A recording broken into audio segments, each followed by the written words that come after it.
हमारे पूर्वजों से अगर कोई गलतियां हुई है और आज भी हम अगर गलतियां कर रहे हैं, अच्छा देखिए, इतिहास को छुपाना उसी प्रकार गलत है जिस प्रकार चोर चोरी करके वो सबूत छुपाने की कोशिश करता है। अगर इतिहास हमारा गलत है तो हमें उससे शर्मिंदा होने की जरूरत नहीं। ठीक है, उस समय की देश काल परिस्थिति थी, हमारे पूर्वज जैसे थे तो उन्होंने ऐसा काम किया, हम ना करें उससे प्रेरणा लेकर के। लेकिन अगर हम लीपापोती करते हैं तो जो दलित, आदिवासी, पिछड़े, जो शोषित वंचित लोग हैं या नारियां हैं, उनको जो हम वर्गीय प्रतिनिधित्व देना चाहते हैं या उनको समाज में हक अधिकार देना चाहते हैं, बराबरी से बिठाना चाहते हैं, तो फिर उसका आधार क्या रहेगा? भाई आधार तो ये रहेगा नहीं कि उनका शोषण हुआ है, उनके साथ अन्याय हुआ, अत्याचार हुआ है। अब मैं अंकुर आर्य का एक वीडियो देख रहा था, तो वो कह रहे थे कि भाई 3000 साल से शोषण हुआ है, कोई कह रहा है कि भाई 1000 साल पहले आर्य लोग आए। तो सच क्या है? बात ये नहीं है कि 1000 साल से शोषण कर रहे हैं या 3000 साल से शोषण कर रहे हैं, किसी भी काल से शोषण कर रहे हैं, शोषण तो कर रहे हैं ना।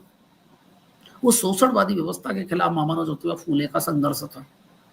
आप ही कह रहे हैं कि 1 अरब 96 करोड़ साल पहले हमारे बाप दादाओं ने वेद लिखे थे, ब्राह्मणो अशमकमाशद बाहु राजन्य कृता उरूर तद्यद्वेश्या पदाभ्याम शूद्रो। अगर आप कहते कि 1 अरब 96 करोड़ साल पहले ये वेद का मंत्र लिखा गया था, तो इसका मतलब तो ये है कि 1 अरब 96 करोड़ साल से आप इस देश की जनता का शोषण कर रहे हैं। हमारे पूर्वज जाति के नाम पर, धर्म के नाम पर, संप्रदाय के नाम पर, ऊंच नीच के नाम पर, छुआछूत के नाम पर, पुनर्जन्म के नाम पर।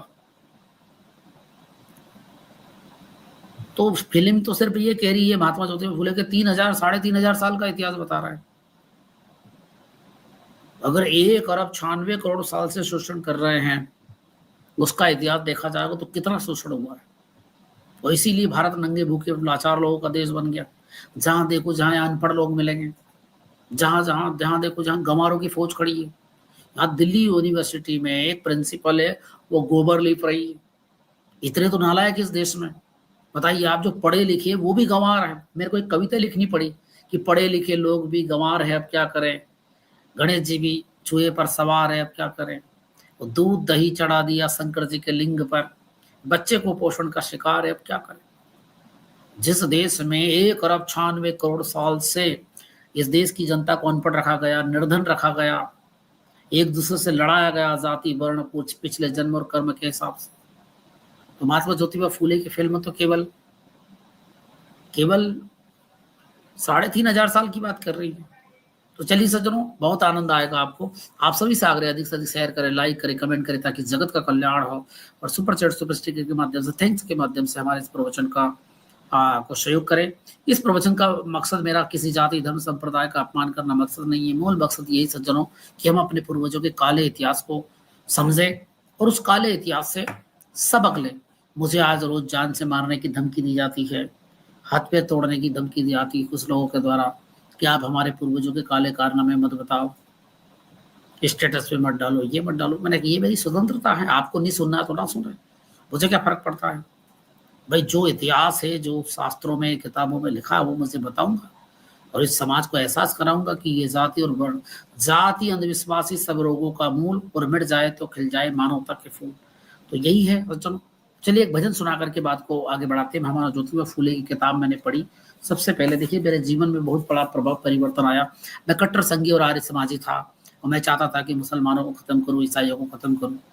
लेकिन जब मैं गांव में गया और मैंने देखा कि जिन लोगों के उद्धार के लिए मैं मरना चाहता हूँ, मुसलमानों को, ईसाइयों को मारना चाहता हूँ, वो सब तो जात पात में आपस में लड़ रहे, एक दूसरे का साथ खाना नहीं खा सकते, तभी से बोल नहीं सकते, और आज भी घृणा की दृष्टि से एक दूसरे को देख रहे हैं। जिन हिंदुओं के लिए मैं मरना चाहता हूँ, वो तो जाति के जहर को लेकर के घूम रहे हैं। फिर मैंने महामानव ज्योतिबा फूले की किताब पढ़ी, मुरलीधर जगताप की, जो महाराष्ट्र सरकार के द्वारा निकाली गई सचन। मैं इसको पढ़ करके इतना प्रभावित हुआ कि 10-15 दिन तक रोता रहा। और फिर महामानव ज्योतिबा फूले के जीवन संघर्ष को पढ़ के मैंने संकल्प लिया कि जब तक जिंदा रहूंगा मैं महामानव ज्योतिबा फूले की कारवा को आगे बढ़ाऊंगा। और उनके सम्मान में मैंने एक भजन बनाया, तो वो भजन सुना करके आज का प्रवचन आगे बढ़ाते सज्जनों। और फिर इसी किताब के माध्यम से मैं बताऊंगा कि महामानव ज्योतिबा फूले का जीवन संघर्ष क्या है और शोषक क्यों डरते हैं इस इतिहास से।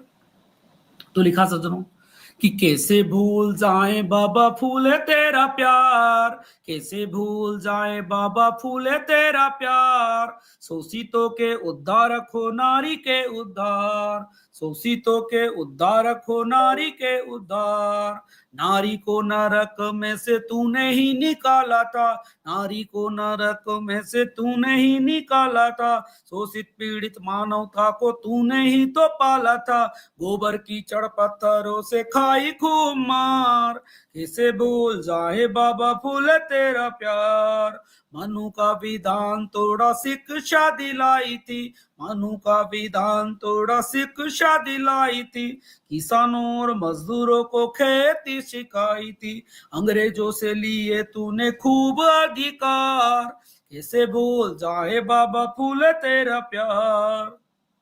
आज हमारे भाई भतीजे कहते हैं हमारे शास्त्रों में तो ऐसा नहीं लिखा है, हमारे शास्त्रों में तो ये नहीं। जब मैंने सारे शास्त्र पढ़े तो सब में लिखा हुआ है, सब में जात पात है, ऊंच नीचे छुआछूत है, कोई भी शास्त्र उठा के देख लो, गीता रामायण वेद पुराण उपनिषद सब जात पात से भरे हुए हैं। सब ब्राह्मण को भगवान का भी बाप बता देते हैं, और सुरार से लेकर चमार तक, काय से लेकर कहार तक को नीच का भी नीच और पिछले जन्मों का पापी बताते हैं। तो लिखा सज्जनों, वेदों और पुराणों की तो पोल तूने खोली थी, सत्य शोधक बनके तूने सत्य सत्य बोली थी, गुलामगिरी लिखी तूने किया उपकार, गुलामगिरी लिखी तूने किया उपकार, कैसे भूल जाए बाबा फूले तेरा प्यार, बाबा अंबेडकर ने तेरा काम बढ़ाया है, शोषितों और पीड़ितों को न्याय दिलाया है, सावित्री बाई है माता पिता तू हमार, सावित्री बाई है माता पिता तू हमार, कैसे भूल जाए बाबा फूले तेरा प्यार। तो सज्जनों, महामानव